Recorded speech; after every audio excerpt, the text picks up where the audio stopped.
হ্যাঁ junior homeo বন্ধুরা, নন functioning gallbladder যে হোমিওপ্যাথিতে কত সুন্দরভাবে ইমপ্রুভ করে এই একটি কেস আমি দেখাচ্ছি। এর নাম হিমাংশু গায়েন।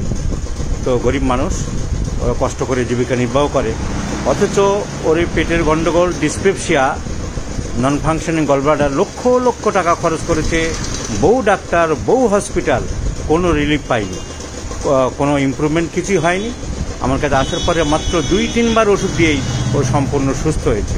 ওর কাছ থেকে কাহিনিটা শুনবো, এটা সাধারণ মানুষও জানুক যে অ্যালোপ্যাথিতে খাজনার থেকে বাজনা বেশি হয়, লক্ষ লক্ষ টাকা খরচ হয়, কাজের কাজ কিছুই হয় না। এবং হোমিওপ্যাথিতে যারা নাক ছিটকায় তারাও দেখুক মাত্র 2-3 বার ওষুধ খেয়েই এই বাবলু, এই হিমাংশু কীভাবে সম্পূর্ণ সুস্থ হলো। তোমার হিস্ট্রিটা ডাক্তারদের বলবো এবং সাধারণ মানুষও জানুক, তুমি তোমার হিস্ট্রিটা বলো। বলতে আমার প্রচণ্ড বুকের যন্ত্রণা, পেটের যন্ত্রণা, প্রচণ্ড যন্ত্রণা সম্পর্কে আমি ঘরে ছটফট করি, ব্যথায় ছটফট করছো তুমি। তোমার স্ত্রী, তুমিও বলো ও কি হতো, জোরে বলো। ব্যথায় ছটফট করতো বাড়িতে, কতদিন পর পর ব্যথা হতো? প্রায় ব্যথা হতো। তারপর তুমি কি করতে? দিন দমের কষ্ট, এমন দমের কষ্ট হতো মানে আমি মরে যাবো ভাব হতো। ব্যথার সাথে শ্বাসকষ্ট হতো? শ্বাসকষ্ট, হাত পা যন্ত্রণা। তারপরে আমি ওখান থেকে পিয়ারলেস, কোথায় কোথায় দেখালে?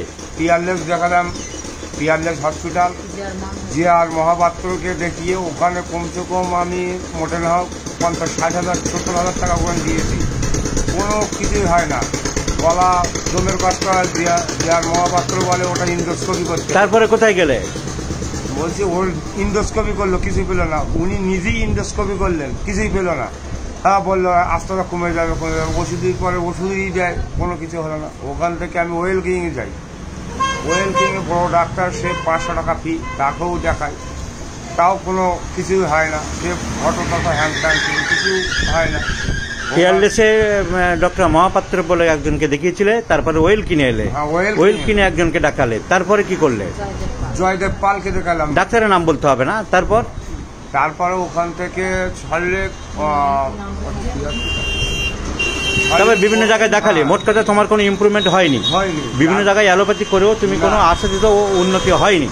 হোমিওপ্যাথিতে আসার পরে তুমি কতদিনের মধ্যে উন্নতি পেলে?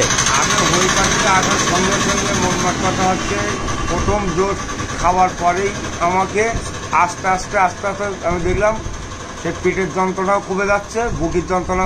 কয়েক মাসের মধ্যে তুমি সম্পূর্ণ সুস্থ হতে পেরেছো কিনা? 1 মাসের হলেই আমি সম্পূর্ণ সুস্থ। 1 মাসের মধ্যে সম্পূর্ণ সুস্থ। হোমিওপ্যাথি চিকিৎসা করছে, তোমাদের আস্থা বেড়েছে, এত টাকা পয়সা খরচ করেছে, এত জায়গায় ঘুরেছে। 1.5 লাখ টাকা আমি খরচ করেছি, 1.5 লাখ টাকা, কিন্তু পার্মানেন্ট সলিউশন হয়নি। কি কি ওষুধ দিয়েছিলাম, কিভাবে কি করলাম তোমাদেরকে আলাদা আমি দেখাচ্ছি।